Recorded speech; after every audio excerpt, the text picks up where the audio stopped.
Skin color or skin pigment is something that our students have typically loved learning about. And most of our students will tell us, yes, genetics plays a huge role in skin color or skin pigment, and even that the sun can influence how much pigment the skin produces.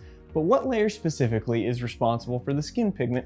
And more importantly, what are some of those differences that you might see inside the skin with somebody with lighter skin, all the way up to darker skin and everywhere in between? That answer might surprise you. And you may have noticed that those with darker skin have a greater difference in the pigment of the palm of their hand and the dorsal aspect of their hand. We'll talk about why that is and even go into some sun damage and things of that nature, as well as think about this.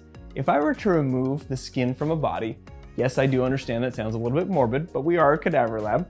But if I were to line up all of the bodies we have in our lab in a row, remove the skin and have you look at those bodies, you couldn't tell me the difference between each body, meaning which body had which pigment of skin prior to the removal of the skin. Kind of interesting to think about. So let's jump right into this.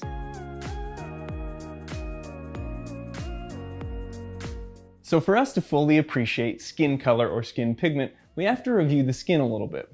The skin belongs to a system called the integumentary system, or the integument, and it's comprised of 3 main layers. So let's take a look at the cadaver dissection that we have here. This is a skin graft from the mid-back, and you can see this top layer, or the superficial layer of the integument, is referred to as the epidermis.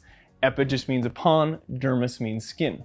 Now, what's really cool is if I flip up the edge here, you might think that the majority of this edge is the epidermis, but the majority of that edge that I'm running the probe on is actually the next layer down. It's that top paper-thin layer right there that actually makes up the epidermis, so pretty thin. And when I say paper-thin, the majority of the epidermis throughout the whole body is about 0.1 to 0.15 millimeters in thickness, pretty close to the thickness of a sheet of paper. Now, there are some other areas of the epidermis that are much thicker, like on the palms or on the soles of the feet. That can range from 0.6 up to 4.5 millimeters in thickness. Now, you may not think 4.5 millimeters is that thick, but remember, the majority of the body is 0.1 to 0.15. And if you compare 0.15 millimeters up to 4.5 millimeters, that's a 30-fold increase in thickness on the palms and the soles, which we are definitely going to discuss later on in this video. But if we come back to this dissection here, the next layer down that I hinted to was the dermis, or the dermal tissue, and that's the majority of the thickness of this dissection here. The dermis is a dense connective tissue that provides strength from like tensile forces, like the skin being pulled apart. It can resist being pulled apart. Also has hair follicles pushing down into it, glands, and even blood vessels. But the next layer down, if I flip this over, is referred to as the hypodermis, or the subcutaneous layer. Now, we've removed most of the hypodermis and the subcutaneous layer from these other areas, but you can see that yellowy tissue where we kept it in certain areas.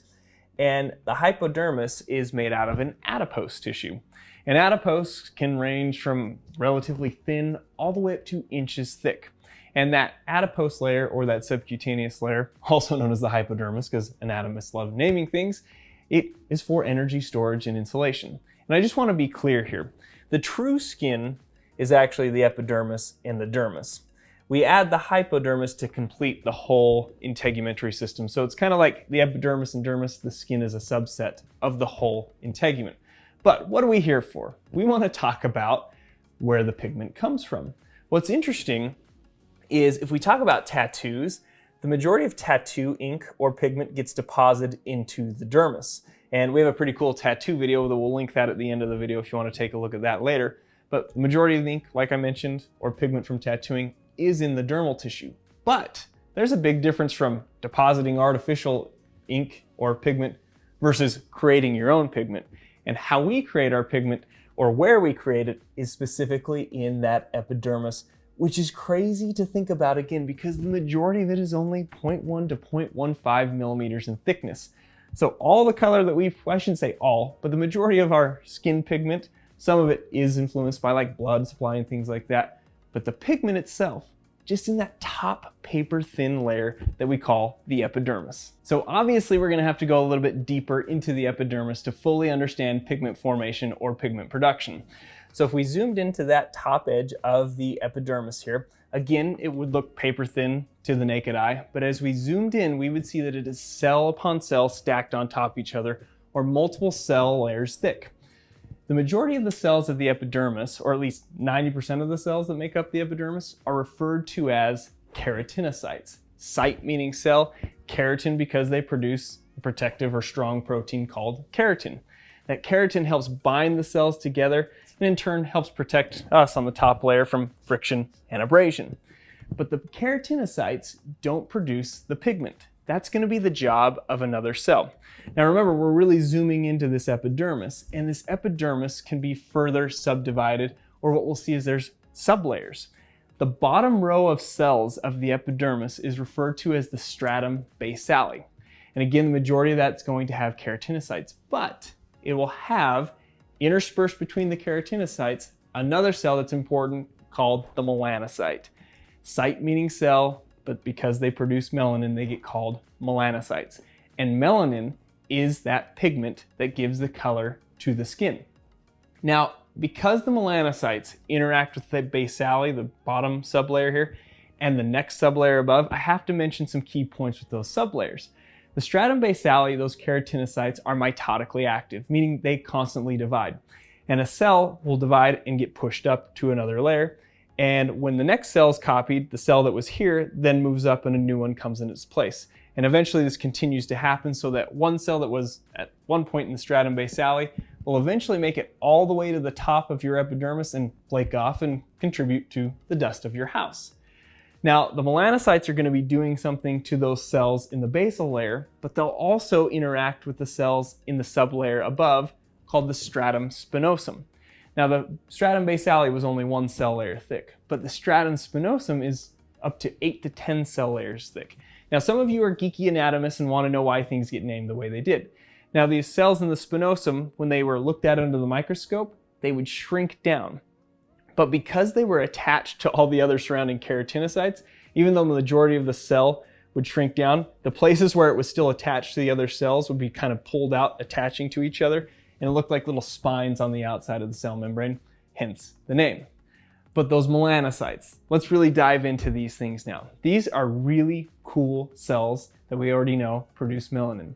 They have these cool things called cytoplasmic extensions, or they look like little arms that are coming out from them that are kind of just extensions of their cell membrane, that they can contact up to 30 different keratinocytes, some of those in the stratum basale and some of those in the stratum spinosum. And what they're going to do is deposit melanin into those keratinocytes, and that will give each keratinocyte a color or a pigment. Now, how much melanin is deposited in there will dictate how dark the cell gets. Now, what's crazy to think about is that 8% of the epidermis, or 8% of the epidermal cells, are melanocytes, regardless of your skin pigment. So if you're lighter skin or darker skin, you have about the same number of melanocytes. It's just with darker skin, those melanocytes are more active and produce more melanin kind of at that baseline rate. And what I mean by a baseline rate is all of us kind of have our baseline pigment or color without UV stimulation or stimulation from the sun. And that just gives us kind of, like I said, our baseline skin color. But if we go out in the sun, let's pretend all of us go on this little beach gathering together and we're out frolicking in the sun, you know, swimming in the water, whatever we like to do on the beach, and that sun is coming down. That will stimulate the melanocytes to produce even more melanin. So all the cells that are in contact with those melanocytes are getting extra melanin in it. Because most of us have probably heard melanin is protective. It's protecting our keratinocytes, specifically the nucleus and the DNA inside the nucleus, from DNA damage and potential mutation. And so more UV light exposure, more potential for DNA damage. So melanocytes are like, let's produce more and protect. Now, we know that in general, people with darker pigment are less at risk for things like skin cancer and UV damage. They're just more protective compared to somebody who has lighter skin. And when we talk about getting a tan, whether you think it's a good thing or a bad thing, there's plenty of evidence that shows fair-skinned people getting exposed to UV light are at greater risk for skin cancer. But why don't you maintain the tan is a question people will get. Well, we all went home from our beach trip and weren't stimulated by the sun as much. Now, we only had that UV stimulation for that day, and the cells in that stratum spinosum and stratum basale only got extra melanin deposited. So when the basale creates more cells for us, it pushes those cells that are darker pigment from the tan, if you will, and eventually those darker keratinocytes will flake off. And so for those of you who like to be tan all the time, you know that you have to constantly get UV stimulation to maintain that tan. For those of you who are afraid of the sun, like myself, you try to tend to avoid that overstimulation of the melanocytes by caking on, SPF 50. So what about the differences in pigment on the palms of the hand and the soles of the feet? Well, the answer to that lies in the additional sublayers of the epidermis. Now remember, we already talked about two sublayers of the epidermis, the stratum basale and the stratum spinosum. But we're going to add a couple of more to help us understand these differences in the palms and the soles. But let me mention one thing about the epidermis. The epidermis is an avascular tissue, meaning it doesn't have a blood supply. There's no room for blood vessels to penetrate between those cells. Typically, we like cells to have a blood supply in order for them to stay alive.